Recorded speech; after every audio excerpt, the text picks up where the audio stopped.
باللہ من الشیطان اللعین الرجیم بسم اللہ الرحمن الرحیم۔ السلام علیکم ناظرین، میں ہولی مصفی پروگرام مہمان خدا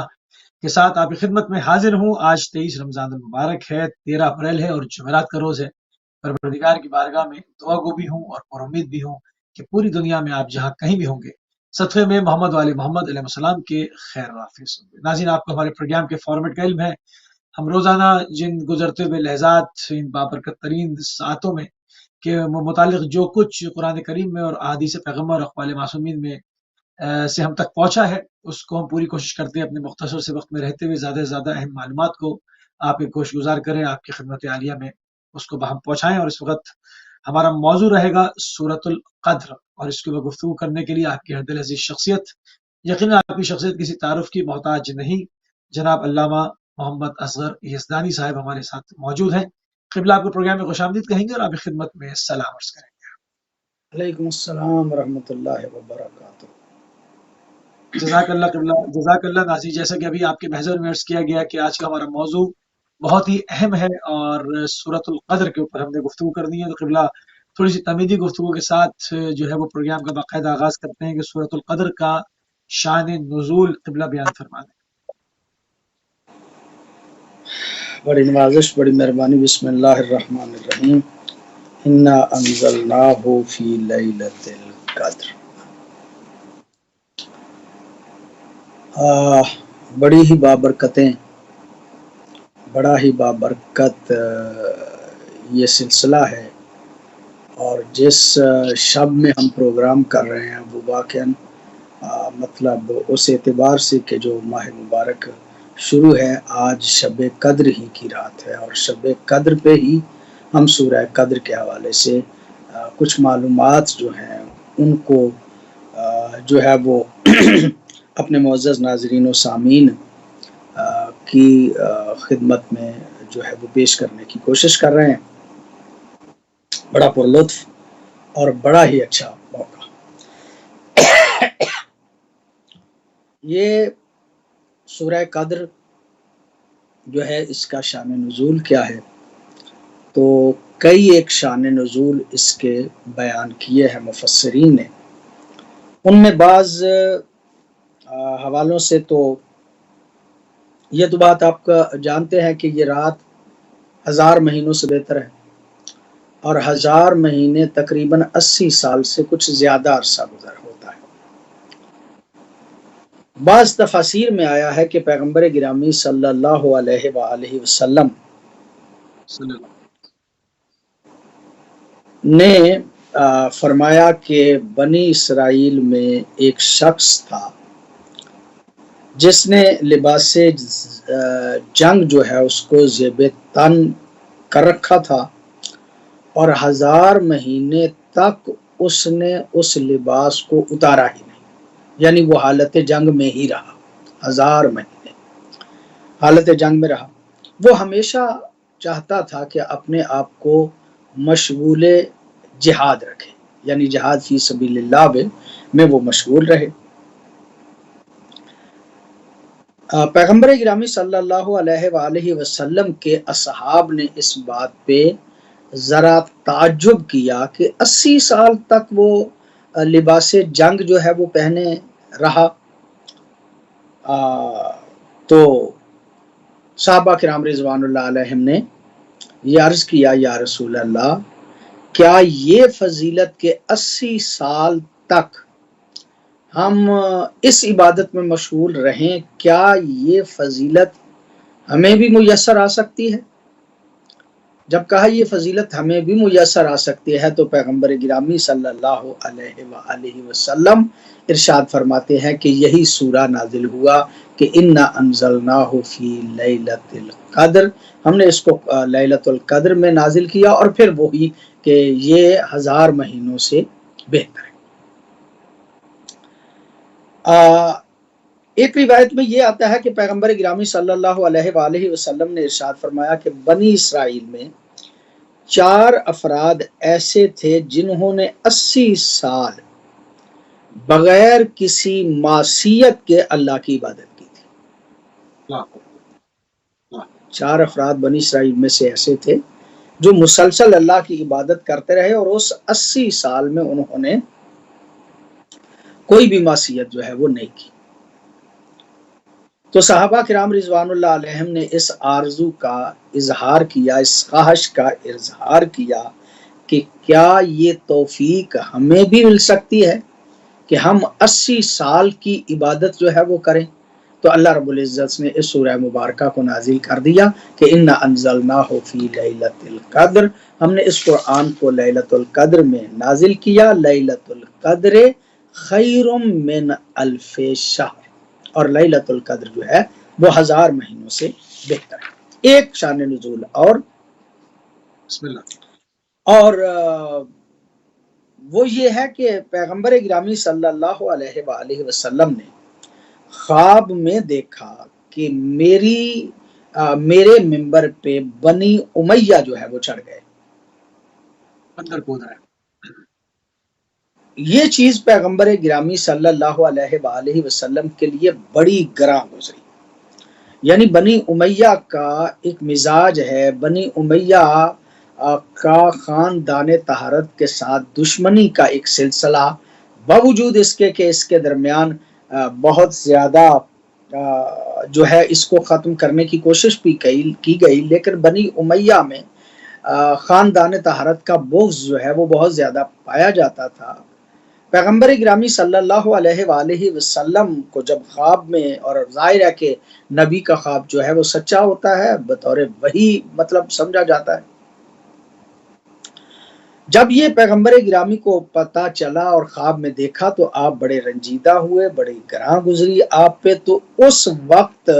پیغمبر گرامی صلی اللہ علیہ وآلہ وسلم کو تسلی دینے کے لیے اللہ رب العزت نے کہا کہ لیلۃ القدر خیر من الف شہر، کے لیلۃ القدر کی ایک رات ہی 1000 مہینوں کے سے بہتر ہے۔ یعنی جتنی بنی امیہ کی حکومت ہے اتنی ایک رات کی عبادت جو ہے وہ اس بدلے میں اللہ رب العزت جو ہے وہ اپنے بندوں کو مرحمت فرمائے گا، اور ان کی اے رسول وہ جو رنجیدگی ہے وہ تو آپ کی ایک رات میں جو ہے وہ ختم ہو جائے گی۔ یہ 3 شان نزول جو ہے وہ روایات میں اس سورہ مبارکہ کے حوالے سے جو ہیں وہ بیان کیے جاتے ہیں۔ اچھا، قرآن کریم جو ہے وہ کس طرح سے نازل ہوا ہے شب قدر کے اندر؟ موسوی بھائی اس کے حوالے سے میں پھر تھوڑا سا پہلے جو ہے وہ 2 آیات کی طرف جاؤں گا کہ جو ابتدائی آیات ہیں سورہ قدر کی، چونکہ آپ کا موضوع سورہ قدر ہے۔ انا انزلناہ فی لیلۃ القدر، ہم نے اس قرآن کو نازل کیا لیلۃ القدر۔ وما ادراک ما لیلۃ القدر، اور آپ کو کیا پتا کہ لیلۃ القدر جو ہے وہ کیا ہے۔ اب ہم قرآن حکیم کے ان الفاظ پہ اگر دقت کریں تو یہ پہلا لفظ ہے انا انزلنا، ہم نے اس کو نازل کیا۔ اب قرآن حکیم کس طرح سے نازل ہوا؟ بہت مطلب اس پہ جو ہے وہ علماء نے بیان فرمایا، اور مجھ جیسے طالب علم جو ہے انہوں نے علماء کی ان باتوں کو پڑھا کہ انا انزلنا ہو، ہم نے اس قرآن کو نازل کیا۔ ہو کی ضمیر جو ہے وہ جا رہی ہے قرآن حکیم کی طرف، ہم نے اس کو نازل کیا، یعنی اس قرآن کو نازل کیا لیلۃ القدر میں۔ ایک اور یہ تو مطلب جو ہے یہاں پہ فرمایا، دوسری سورہ بقرہ کی جو آیت ہے اس میں ارشاد فرمایا شہر رمضان الذی انزل فیہ القرآن، شہر رمضان ہے کہ جس میں قرآن کو نازل کیا گیا۔ اب یہ طے کہ لیلۃ القدر میں یہ قرآن حکیم جو ہے وہ نازل ہوا۔ اب کیسے نازل ہوا جو آپ کا سوال ہے، تو اس کے جواب میں میں یہ عرض کروں گا کہ قرآن حکیم کے نازل ہونے کو 2 طرح سے بیان کیا جاتا ہے، 2 طرح سے قرآن حکیم جو ہے وہ نازل ہوا۔ ایک مرتبہ تو نزول دفعی ہے، دفعی سے مراد دفعتن واحدہ، یعنی ایک ہی مرتبہ قرآن حکیم جو ہے وہ نازل ہوا۔ اچھا، ایک ہی مرتبہ نازل کہاں پہ ہوا اس کے بارے میں بھی مختلف آ رہا ہے۔ ایک تو رائے یہ ہے کہ قلب مصطفیٰ پہ ایک ہی مرتبہ جو ہے وہ نازل ہو گیا تھا۔ دوسری رائے یہ ہے کہ یہ بیت المعمور جو ہے وہاں پہ نازل ہوا۔ بعض روایات میں ہے کہ لوح محفوظ سے نچلے آسمان پہ نازل ہوا تھا، یعنی قرآن حکیم جو ہے وہ ایک مرتبہ تو دفعتاً واحدہ نازل ہوا، یعنی ایک ہی مرتبہ نازل ہوا۔ اور زیادہ میں سمجھتا ہوں کہ جو ترجیح مجھ جیسے طالب علم کے پیش نظر ہے وہ یہ ہے کہ یہ قرآن حکیم قلب مصطفیٰ پہ دفعتاً واحدہ نازل ہوا، اور یہ عظمت مصطفیٰ ہے کہ قرآن حکیم کے بارے میں خود قرآن ہی کہتا ہے کہ اگر ہم اس کو پہاڑوں پہ نازل کرتے لرأیتہ، تو آپ دیکھتے کہ پہاڑ جو ہیں وہ اس قرآن حکیم کی وجہ سے ذرہ ذرہ ہو جاتے ہیں، یعنی پہاڑوں میں اس قرآن حکیم کو برداشت کرنے کی طاقت جو ہے وہ نہیں تھی، لیکن قلب مصطفیٰ اتنا زیادہ جو ہے وہ قوت و طاقت رکھتا ہے کہ اس نے اس قرآن حکیم کو جو ہے وہ برداشت کیا، اور یہ قلب مصطفیٰ پہ جو ہے وہ نازل ہوا۔ ایک مرتبہ تو یہ ہے۔ دوسری مرتبہ یہ ہے کہ آراء ہیں علماء کی، وہ فرماتے ہیں کہ یہ قرآن حکیم جو ہے ایک مرتبہ دفعتاً واحدہ نازل ہوا، اور ایک مرتبہ تدریجاً نازل ہوا، یعنی تدریجاً سے مراد تھوڑا تھوڑا کر کے نازل ہوا۔ جتنے قرآن کی ضرورت محسوس ہوتی تھی اتنا قرآن وہ 23 سالوں میں جو مکمل ہوا، اور جبریل لے کے آیا کرتے تھے، وہ 23 سالوں میں جو تدریجاً نازل ہوا ہے وہ جو ہے اس کو آپ کہہ سکتے ہیں کہ وہ قرآن حکیم تدریجی طور پہ نازل ہوا ہے، جو تھوڑا تھوڑا جو ہے وہ نازل ہوا ہے۔ کیوں؟ اس لیے کہ قرآن حکیم کے لیے الفاظ استعمال ہوتے ہیں ایک انزال کے، ایک تنزیل کے، یعنی نزول دو طرح کا ہے، ایک انزال ہے، ایک تنزیل ہے۔ انزال دفعتاً واحدہ ہے، اور تنزیل جو ہے وہ تدریج کے معنی میں آتا ہے، تھوڑا تھوڑا کر کے جو نازل ہوتا ہے اس کو جو ہے وہ تنزیل کہا جاتا ہے۔ البتہ بعض مفسرین کی رائے یہ ہے کہ تنزیل میں دونوں معنی آتے ہیں، نزول کا معنی بھی آتا ہے، یعنی انزال کا معنی بھی آتا ہے، اور تنزیل میں تدریج کا معنی جو ہے وہ بھی موجود ہوتا ہے۔ لیکن علماء کرام نے جو اس کی وضاحت فرمائی اور وضاحت فرماتے ہوئے اس کو بیان فرمایا، وہ فرماتے ہیں کہ قرآن حکیم 2 دفعہ نازل ہوا ہے، ایک مرتبہ دفعتاً واحدہ قلب مصطفیٰ پہ نازل ہوا ہے، اور دوسری مرتبہ تھوڑا تھوڑا کر کے جبریل جتنی ضرورت محسوس ہوتی تھی اتنا ہی اللہ تعالیٰ کی طرف سے جو ہے وہ لے کے تشریف لایا کرتے تھے۔ میں اس کے لیے قرآن حکیم کی دوسری آیات جو ہے ان سے استفادہ کرنا چاہ رہا ہوں کہ پیغمبر گرامی محفل میں بیٹھے ہوتے تھے، جبریل جو ہیں وہ ابھی آیا چاہتے تھے کہ پیغمبر گرامی ان آیات کی تلاوت یا اس مفہوم کو بیان جو ہے وہ کرنا شروع کر دیا کرتے تھے۔ لہٰذا اللہ رب العزت نے کہا کہ لا تحرک بہ لسانک، اے مصطفیٰ جب تک وحی نہیں آ جاتی آپ پہلے اس کو بیان نہ کیا کریں۔ اس کا مطلب یہ کہ مفہوم قرآن مجموعی طور پہ، ایک اور آیت قرآن حکیم کی میں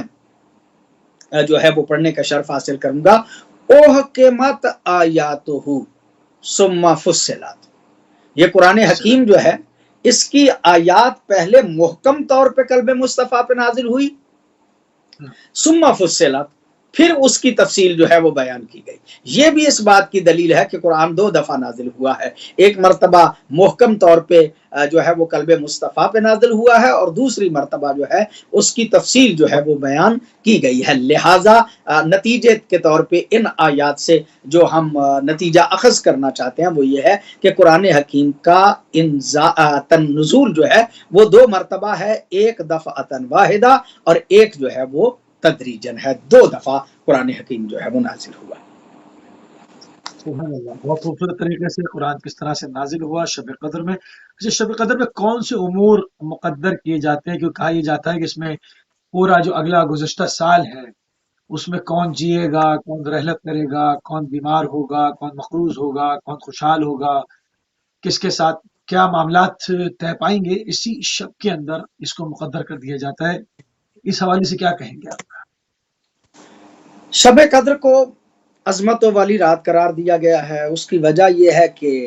اس میں قرآن نازل ہوا، سورہ دخان کی ایک آیت ہے، اِنَّا أَنزَلْنَاهُ فِي لَيْلَةٍ مُبَارَكَةٍ، ہم نے اس قرآن کو لیلہ مبارکہ میں نازل کیا ہے۔ اور وہاں پہ آیت کے لفظ ہیں کہ اِنَّا كُنَّا مُنذِرِينَ فِيهَا يُفْرَقُ كُلُّ أَمْرٍ، یہ وہ ہے کہ جس میں ہر امر جو ہے اس کو جدا جدا طور پہ بیان کیا جاتا ہے۔ اور پہلے اچھا، یہ جو یہاں سورہ پر مبارکہ ہم یہاں جس پر کے یہاں جو پر ہے وہ یہاں پر ایک سوال اور کرنا چاہوں گا یزدانی صاحب، اس میں خدا کے پاس تو کروڑوں سال اربوں سال کا مطلب ہمیشہ ہمیشہ کا علم ہے، تو ہر سال پارشلی ایسا ہوتا ہے، ایک ساتھ تقدیر نہیں لکھی جاتی کسی کی، یہ ہر سال اس میں اندر اسی شب کے اندر یہ سب ہوتا ہے؟ میں عرض کروں کہ ایک ہے علم خدا، ٹھیک ہے، علم خدا میں ابتدا سے لے کے انتہا تک ہر چیز کا علم ذات توحید کے پاس موجود ہے، اس میں کوئی شک و شبہ نہیں ہے کہ اللہ رب العزت کا علم نہیں بدلتا، چیزیں بدل جاتی ہیں جن کے متعلق علم ہے اللہ رب العزت کا، وہ چیزیں بدلتی ہیں، علم خدا جو ہے وہ تبدیل نہیں ہوتا۔ ایک بات تو یہ میں عرض کروں آپ کی خدمت میں، لہٰذا لوگوں کو جس سال میں جتنی ضرورت ہوتی ہے اور جس طرح کے لوگوں کے مقدر ہوتے ہیں، در حقیقت جو مجھ جیسا ایک طالب علم جو ہے وہ تھوڑا سا سمجھتا ہے یا جو ذہن میں آتا ہے وہ یہ ہے کہ اللہ رب العزت اگرچہ اس بات کی احتیاج نہیں رکھتے کہ کوئی اس کی عبادت کرے، اللہ رب العزت کو اس بات کی ضرورت نہیں ہے کہ کوئی اس سے مانگے، وہ اس بات کے محتاج نہیں ہے، احتیاج نہیں رکھتے، وہ ایسی ذات ہے کہ جو اگر کائنات ساری بھی اس کا انکار کر دے تو اسے وحشت نہیں ہوتی، اور ساری بھی مان لے تو اس اللہ رب العزت کی ذات میں کوئی اضافہ نہیں ہو جاتا، لیکن اس کے باوجود بندوں پہ کرم کرتے ہوئے، بندوں پہ مہربانی کرتے ہوئے، اللہ رب العزت کی منشا اور مشیت یہ ہے کہ اللہ رب العزت سے اس کے بندے مانگتے رہیں، اس کے بندے جو ہیں وہ اپنی بندگی کا حق ادا کرنے کے لیے اس ذات توحید کے سامنے دستے سوال جو ہے وہ پھیلاتے رہیں۔ وَإِذَا سَأَلَكَ عِبَادِي أَنِّي فَإِنِّي قَرِيبٌ، جب کوئی بندہ مجھ سے سوال کرتا ہے تو میں اس کے بہت زیادہ قریب ہوتا ہوں، اجیب دعوت الداعی اذا دعان، جب بھی کوئی مجھے پکارتا ہے تو میں اس کی پکار کو جو ہے وہ لبیک کہتا ہوں، میں اس کی آواز کو سنتا ہوں، اس کی آواز کو سن کے اس کا جواب دیتا ہوں، اس کی خواہشات جو ہیں، اس کی دعائیں جو ہیں ان کو جو ہے وہ قبول کرتا ہوں۔ یہ در حقیقت اللہ کیوں کرتا ہے؟ اس لیے کہ بندوں میں بندگی رہے، ہمارے فائدے کے لیے اللہ رب العزت جو ہے وہ یہ چاہتا ہے کہ بندے مسلسل میرے ساتھ، چونکہ میرے بندے ہیں، وہ میرے ساتھ ربط رکھیں، میرے ساتھ تعلق جو ہے وہ رکھیں۔ سوال آپ کا، اور میں اس کے جواب میں عرض کروں گا کہ تنزل الملائکۃ والروح، نازل ہوتے ہیں ملائکہ اور روح۔ یہاں پہ بھی موسوی بھائی ایک بہت پیارا جو ہے وہ سوال کا یعنی ایک نقطہ ہے جو میں آپ کی خدمت عالیہ میں عرض کرنا چاہ رہا ہوں کہ امام علیہ الصلوۃ والسلام سے کسی بندے نے پوچھا کہ کیا یہ روح اور جبرائیل ایک ہی چیز ہے؟ جو فرمایا کہ تنزل الملائکۃ والروح، ملائکہ بھی کہا گیا اور روح بھی کہا گیا، تو کیا روح اور جبریل ایک ہی چیز ہے؟ تو معصوم نے ارشاد فرمایا، مولا امام جعفر صادق علیہ الصلوۃ والسلام، کہ جبریل من الملائکہ، کہ جبریل جو ہے وہ تو ملائکہ میں سے ہے، والروح اعظم من الملائکہ، اور روح جو ہے وہ ملائکہ سے بھی ایک عظیم ہستی کا نام ہے، اعظم من الملائکہ، ان اللہ عز وجل یقول، اللہ رب العزت کہتا ہے تنزل الملائکۃ والروح، میں نے ملائکہ کو نازل کیا اور روح کو، اور جبریل ملائکہ میں آ گیا، روح علیحدہ سے جو ہے وہ ایک مطلب ہستی ہے، ایک ذات ہے کہ جو اس رات جو ہے وہ نازل ہوتی ہے۔ سوال آپ کا کہ وہ کون کون سے امور ہیں کہ جو اس رات میں جو ہے وہ مقدر کیے جاتے ہیں، تو اس کے بارے میں مفسرین نے بہت زیادہ چیزیں جو ہیں ان کو بیان فرمایا ہے۔ اس رات میں بلکہ اس سے پہلے میں کچھ عرض کروں کہ یہ رات وہ رات ہے کہ جس کو شب قدر کا نام دیا جاتا ہے، اور شب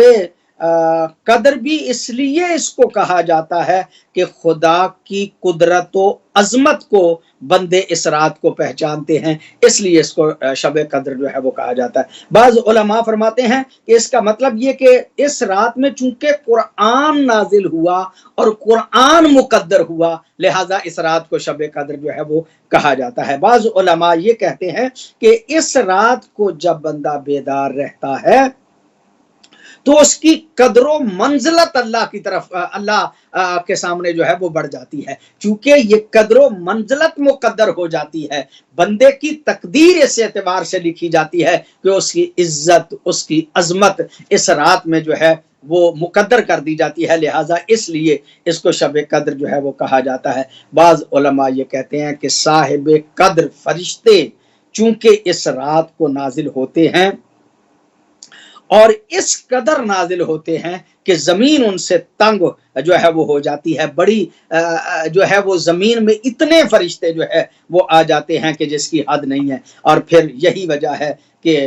یہ جو ہے وہ لیلۃ القدر کا لفظ ان تمام معانی پہ بھی اگر صادق کیا جائے تو وہ صادق ہوتا ہے۔ تو میں عرض یہ کروں گا کہ بندوں کے جتنے بھی ان کی تقدیریں ہوتی ہیں وہ اس رات میں، آگے چل کے پھر اس پہ تھوڑی سی وضاحت جو ہے وہ ہم کریں گے کہ بندے، یہی وجہ ہے کہ کہا جاتا ہے کہ بندے کو اس رات کو سونا نہیں چاہیے، اس لیے کہ جب اس کے مقدرات جو ہے، اس کی تقدیرات جو ہے ان کو لکھا جا رہا ہو اور ان کو تقسیم کیا جا رہا ہو تو وہ جو ہے وہ خواب غفلت میں سویا ہوا ہو تو یہ درست بات نہیں ہوتی، بلکہ اس کو اس رات پوری کو جاگنا چاہیے تاکہ خالق حقیقی کے حضور وہ جاگے گا، مانگے گا، دعا کرے گا، اس کی عبادت کرے گا تو اللہ رب العزت اس کی تقدیر جو ہے وہ اچھی جو ہے وہ معین کرے گا۔ اور ویسے بھی اگر انسان سے یہ بھی کہا جائے کہ سب لکھ ہی دیا گیا ہے، تب بھی اس کی بندگی کا تقاضا یہ ہے کہ وہ اس سے مانگتا ہی رہے، کیونکہ وہ عاجز ہے اور وہ بے نیاز ہے، تو اس کا عبد اور معبود کا رشتے کا ہی انسان کو لحاظ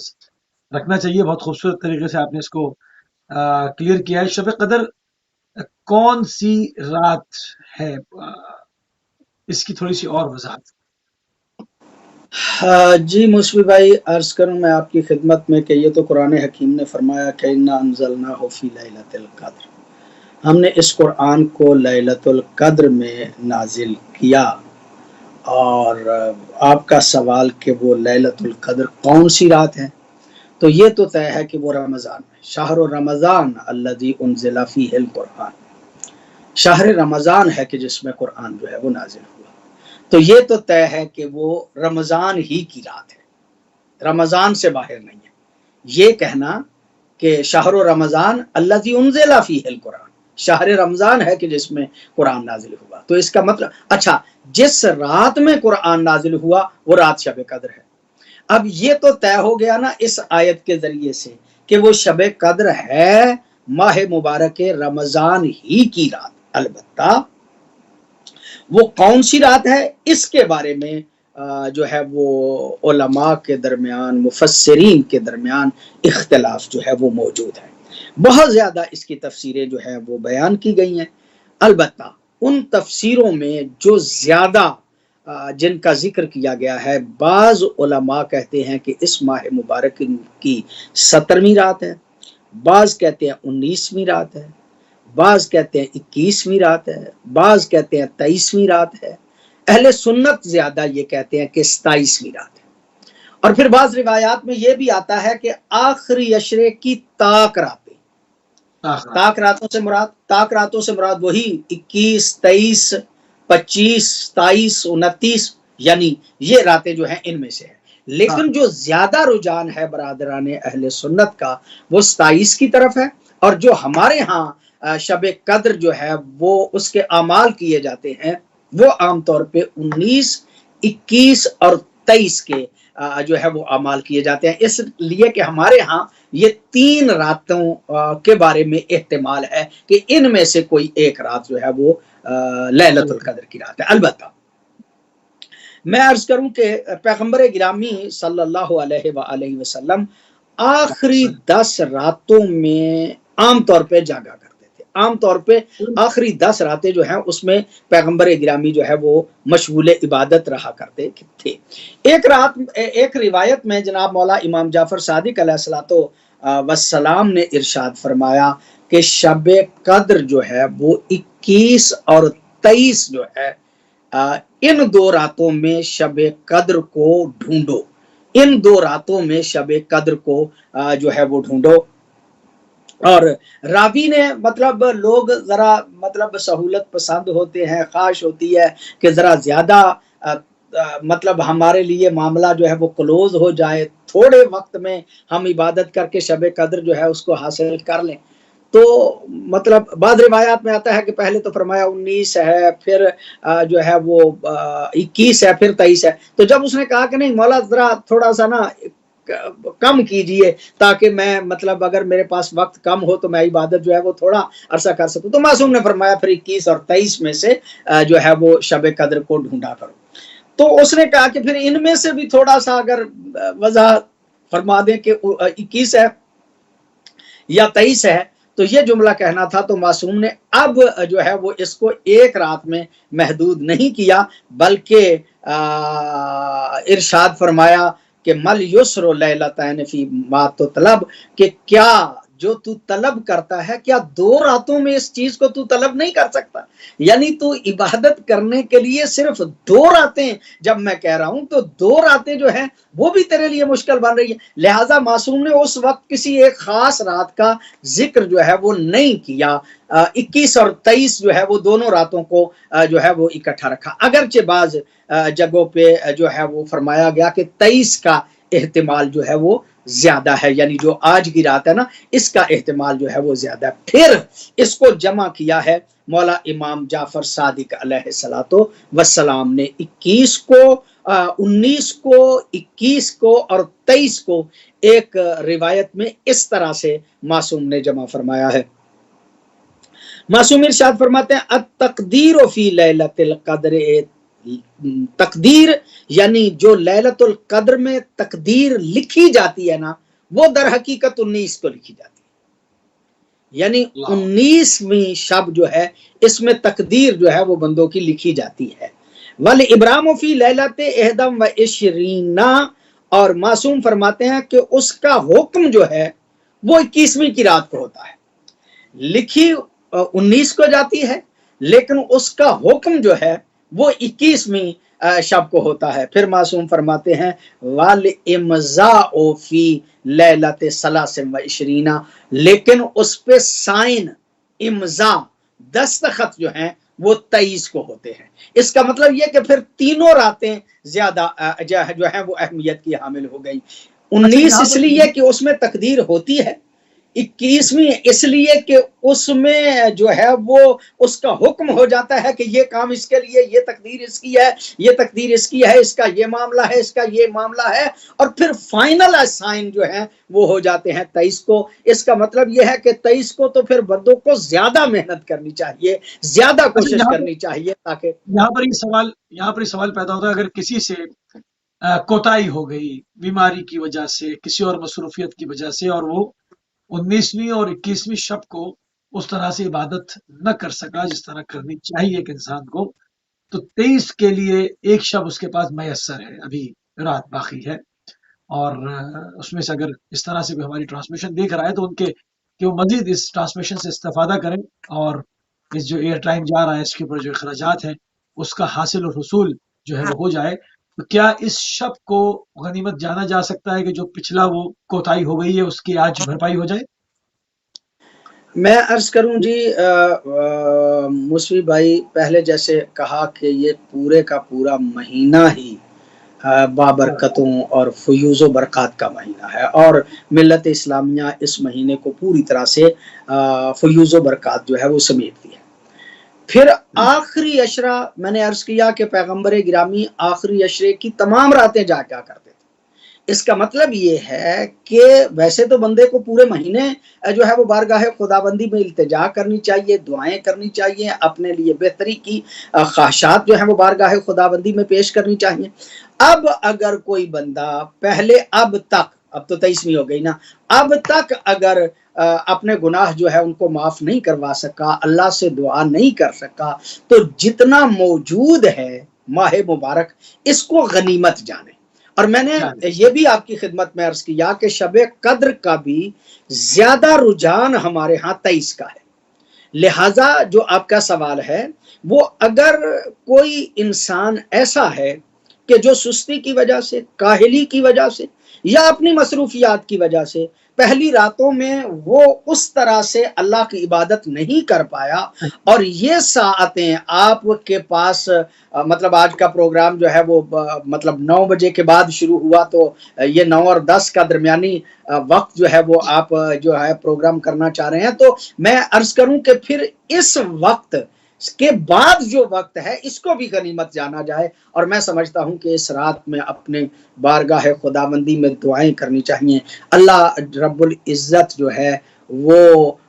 مطلب معصوم کا فرمان ہے، نبی معظم کا فرمان ہے کہ الدعاء مخ العبادہ، دعا جو ہے وہ عبادت کا مغز ہوا کرتی ہے۔ آج کی رات اللہ سے مانگنے کا جو ہے مانگنے کی رات ہے، اور یہ بات موسوی صاحب میں اکثر کہا کرتا ہوں، آپ کے توسط سے آج بھی عرض کرنا چاہ رہا ہوں کہ اللہ سے مانگنے کا بھی کوئی طریقہ ہے، ایسے نہیں مطلب ہم ویسے تو بڑی کرتے ہیں شکایتیں کہ ہم اللہ سے مانگتے ہیں لیکن اللہ ہماری دعاؤں کو قبول نہیں کرتا، لیکن میں سمجھتا ہوں کہ دعا مانگنے کے بھی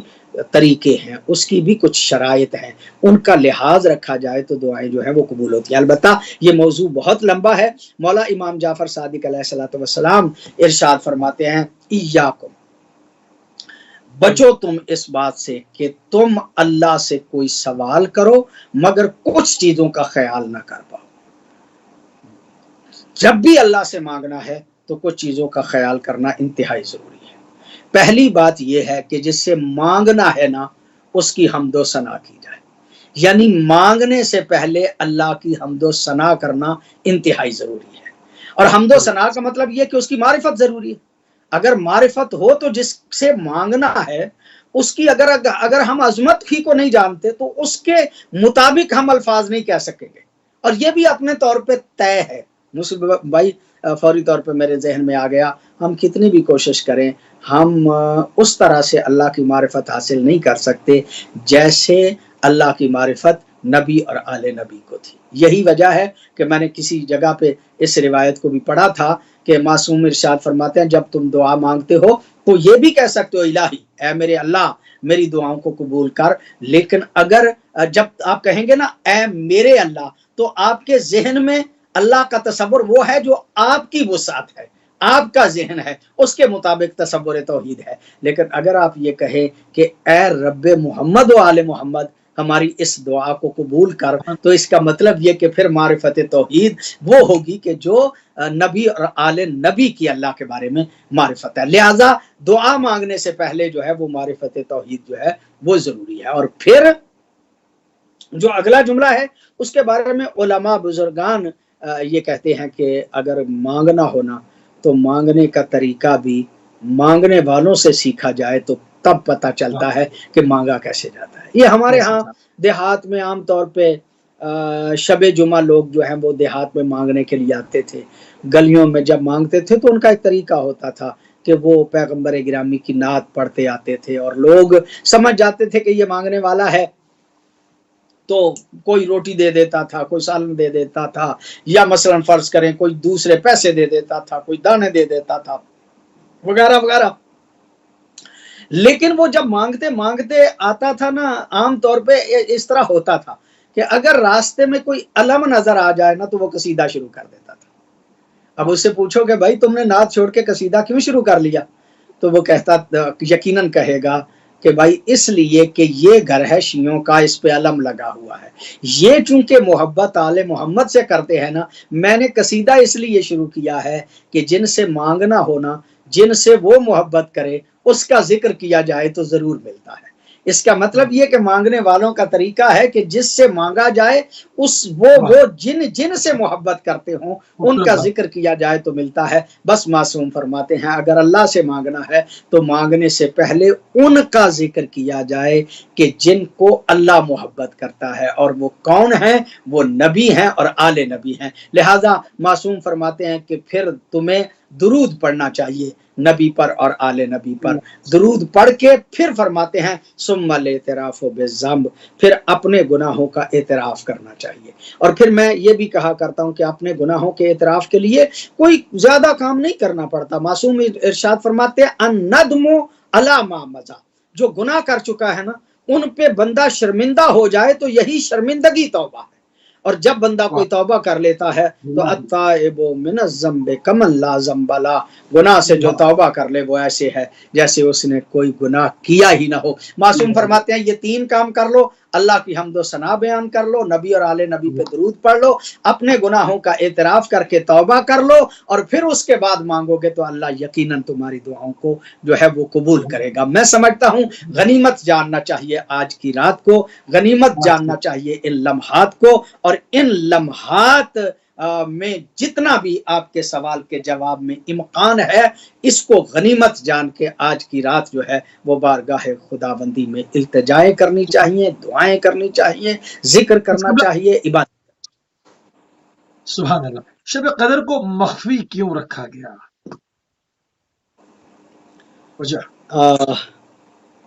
بہت اچھا سوال. میں نے عرض کیا معصوم سے جب پوچھا گیا کہ آپ 2 میں سے بھی ایک کر دیں تو معصوم نے فرمایا کیا 2 راتیں جو ہے وہ کافی نہیں کہ تو عبادت کرے؟ اللہ رب العزت نے ان راتوں کا واضح طور پہ اتنا فرما دیا کہ شہر رمضان ہے، انا انزلناہ فی لیلۃ القدر، لیلۃ القدر خیر من الف شہر.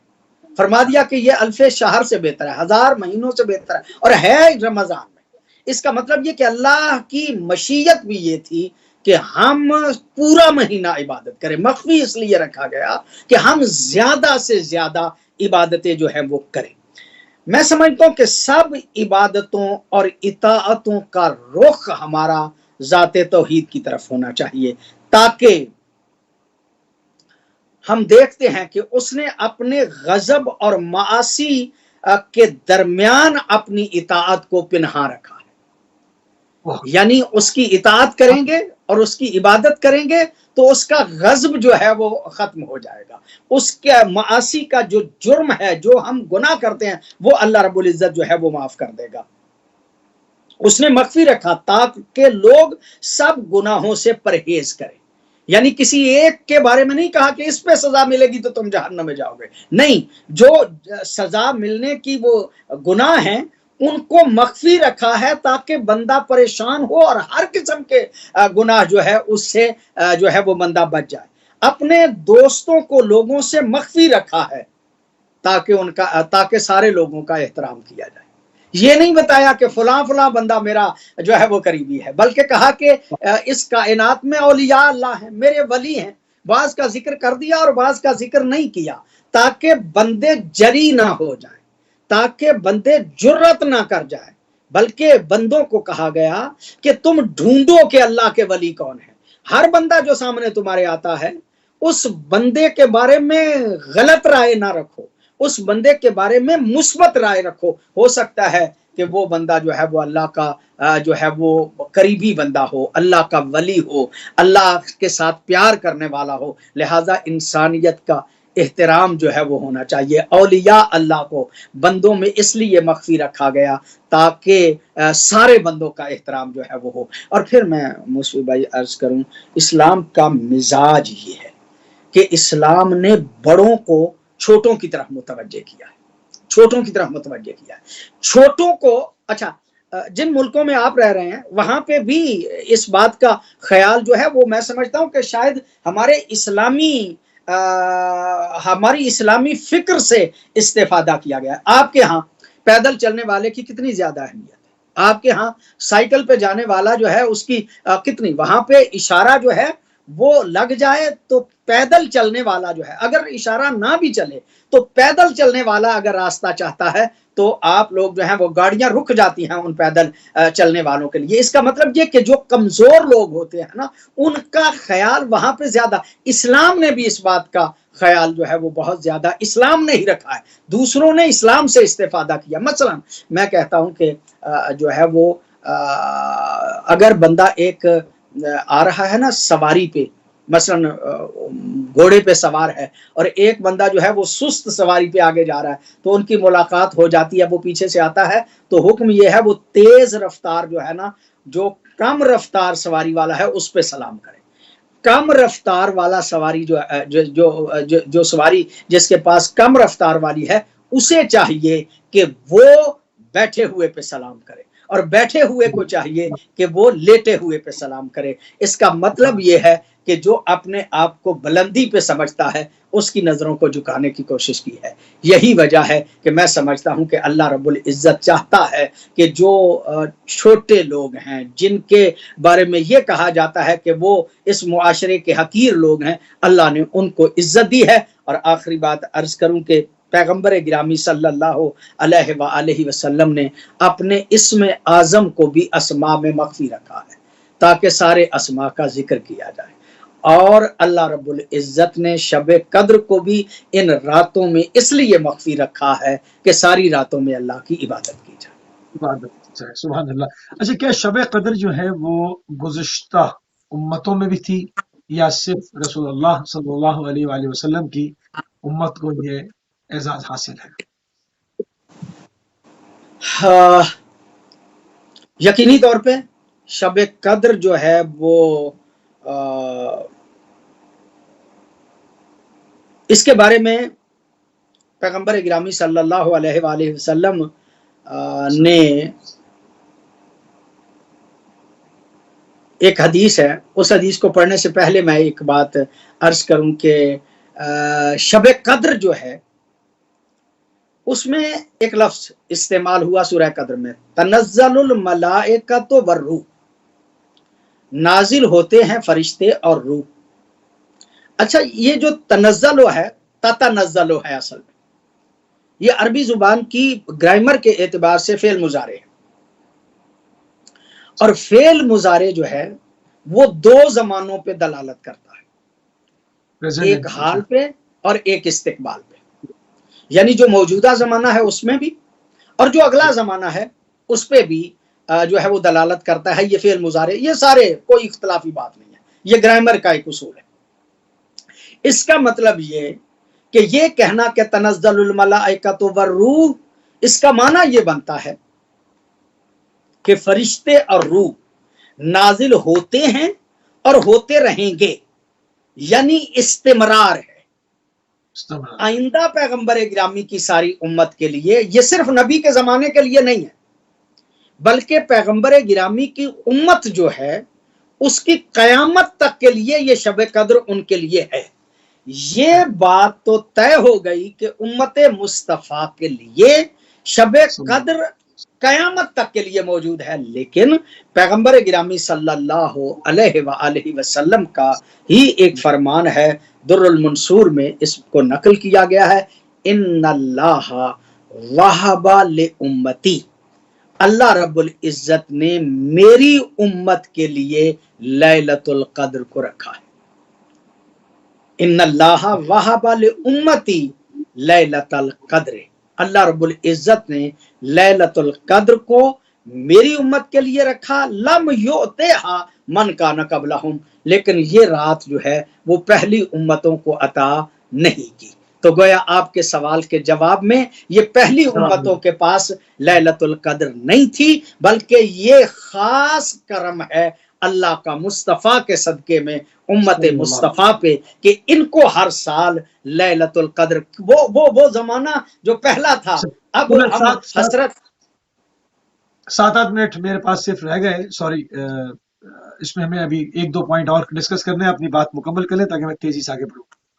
جی، میں عرض کروں کہ لیلۃ القدر جو ہے وہ امت مصطفیٰ کا ہی شرف ہے، پہلی امتوں کے پاس یہ لیلۃ القدر نہیں تھی، اور میں سمجھتا ہوں کہ اس بات پہ شکر خدا ادا کرنا چاہیے پوری امت کو کہ ان کو ہر سال جو ہے وہ لیلۃ القدر میسر ہوتی ہے۔ میسر ہوتی ہے۔ اچھا، شب قدر جو ہے وہ 1000 مہینوں سے بہتر قرار دی گئی، وجہ کیا ہے اس کی؟ ہاں، عرض کروں مسوی بھائی کے شب قدر 1000 مہینوں سے بہتر ہے۔ اس رات کو بیدار رہنا، عبادت کی قدر و قیمت وہ اسی شب قدر کی وجہ سے ہے۔ اور جو روایات شیعہ میں بھی ہیں، اہل سنت میں بھی ہیں، وہ اس بات کی تائید کرتی ہیں کہ یہ شب قدر جو ہے وہ 1000 مہینوں سے بہتر ہے۔ اس کی وجہ کیا ہے وہ ہم پہلے بیان کر چکے کہ قرآن نازل ہوا، برکات الہی کا نزول جو ہے وہ ہوا۔ ایک روایت ہے مولا امام جعفر صادق علیہ الصلوۃ والسلام سے، اور علی ابن حمزہ صومالی سے فرمایا کہ شب قدر کی فضیلت کو 21ویں 23ویں رات میں تلاش کرو، اور ان 2 راتوں میں سے ہر ایک رات میں 100 رکعت جو ہے وہ نماز بجا لایا کرو، اگرچہ یہ مستحب ہے۔ تو اگر تم سے ہو سکتا ہے تو طلوع آفتاب تک مسلسل جو ہے ان راتوں میں جو ہے وہ عبادت کیا کرو، اور اگر مطلب تھوڑا سا سستا بھی لیتے ہو تو کوئی حرج نہیں ہے۔ جب معصوم سے پوچھا گیا کہ مولا اگر، راوی نے پوچھا کہ مولا اگر میں ساری رات کھڑے ہو کے عبادت نہیں کر سکتا، تو معصوم نے کہا کوئی فرق نہیں پڑتا، تم بیٹھ کے عبادت کر لیا کرو، اور اگر بیٹھ کے بھی نہیں پڑھ سکتا تو معصوم نے فرمایا تم لیٹ کے عبادت جو ہے وہ کر لیا کرو، چونکہ اس رات میں جو ہے وہ جنت کے دروازے جو ہیں، آسمان کے دروازے جو ہے وہ کھل جاتے ہیں، شیاطین جو ہیں ان کو توق و زنجیر جو ہے وہ ڈال دیے جاتے ہیں، اور مومنین کے اعمال جو ہیں وہ مقبول ہوتے ہیں۔ لہٰذا کتنا ہی بہتر یہ مہینہ ہے، اور یقینی طور پہ اس کی شب جو ہے وہ 1000 مہینوں سے بہتر ہے۔ سبحان اللہ، سبحان اللہ۔ آخری پوائنٹ کی طرف قبلہ تیزی کے ساتھ کہ قرآن مجید شب قدر ہی میں کیوں آخر نازل ہوا، اس کی کوئی خاص وجہ؟ میں عرض کروں جی کہ شب قدر میں قرآن حکیم نازل ہوا، اور ساتھ میں یہ بیان کیا قرآن حکیم نے ہی کہ یہ وہ رات ہے کہ جس میں ہر بندے کی تقدیر جو ہے وہ اس کی صلاحیت کے اعتبار سے جو ہے وہ مقدر کر دی جاتی ہے۔ لہٰذا ضروری ہے، میں نے پہلے بھی کہا کہ انسان جو ہے وہ اس رات کو بیدار ہو اور توبہ کرے، اپنے آپ کو بہتر بنانے کی کوشش کرے، بارگاہ خدا بندی میں حاضر ہو کر اس کی رحمت کو زیادہ سے زیادہ طلب کرے، اپنے اندر ایسی لیاقت پیدا کرے، صلاحیت پیدا کرے کہ جس سے وہ اللہ سے مانگ سکتا ہے۔ ہاں، جن اوقات میں ہماری تقدیریں لکھی جا رہی ہوتی ہیں، تقدیریں جو ہیں ان کا تعین کیا جا رہا ہے، اس وقت میں نے پہلے بھی عرض کیا کہ انسان کو سونا نہیں چاہیے، لکھتا اور کون ہے؟ نہ کیا فرمایا آپ نے؟ لکھتا کون ہے؟ ملائکہ کے ذریعے سے لکھوائی جاتا ہے؟ بنیادی طور پہ تو یہ طے ہے کہ اللہ رب العزت کی طرف سے آتا ہے، اور فرشتے لے کے آتے ہیں اور روح لے کے آتے ہیں، یعنی تقدیریں مقدر کرنا یہ ذات توحید ہی کا کام ہے۔ ذات توحید کے علاوہ کوئی بھی تقدیریں جو ہیں ان کو جو ہے وہ نہیں لکھتا۔ میں عرض کروں کہ ہر بندے کو کسی چیز سے اس رات غافل نہیں ہونا چاہیے، بے خبر نہیں رہنا چاہیے، کیونکہ اس صورت میں وہ اس کی سرنوشت جو ہے، اس کی تقدیر جو ہے وہ غمناک انداز میں لکھ دی جائے گی، اسے پتہ ہی نہیں ہوگا، چونکہ قرآن حکیم جو ہے وہ ایک ایسی کتاب ہے کہ جو بندوں کی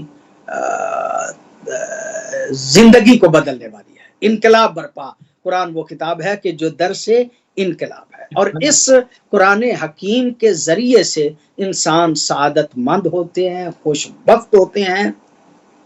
لہذا ضروری ہے کہ بندہ اپنی سرنوشت کے لکھے جانے کی تمام چیزیں چونکہ شب قدر میں ہے، اور شب قدر جو ہے وہ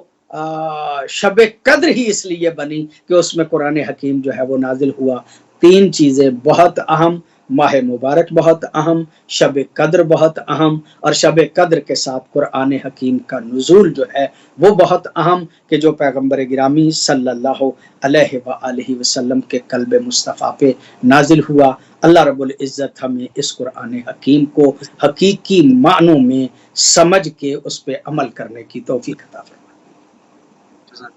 صلی اللہ محمد وآل محمد وعجل فرجہم۔ جزاک اللہ قبلہ، ہم انتہائی مشکور ہیں اور انتہائی ممنون ہیں ایک مرتبہ آپ نے پھر اپنا قیمتی ٹائم اہل بیت ٹی وی کو دیا۔ جزاک اللہ۔ کیا فرمایا جی آپ نے؟ میں بہت شکر گزار ہوں کہ آپ نے ایک مرتبہ پھر اپنا قیمتی ٹائم اہل بیت ٹی وی کو دیا۔ جزاک اللہ، بڑی نوازش، بڑی مہربانی، شکریہ شکریہ۔ جی ناظرین، آپ سماعت فرما رہے تھے جناب علامہ اصغر یزدانی صاحب کو، اور اس وقت ہماری خصوصی ٹرانسمیشن کا ٹائم جو ہے وہ تمام ہو گیا، مگر ابھی پوری رات جس طرح سے ہم نے پوری کوشش کی کہ اس میں خاص جو بہت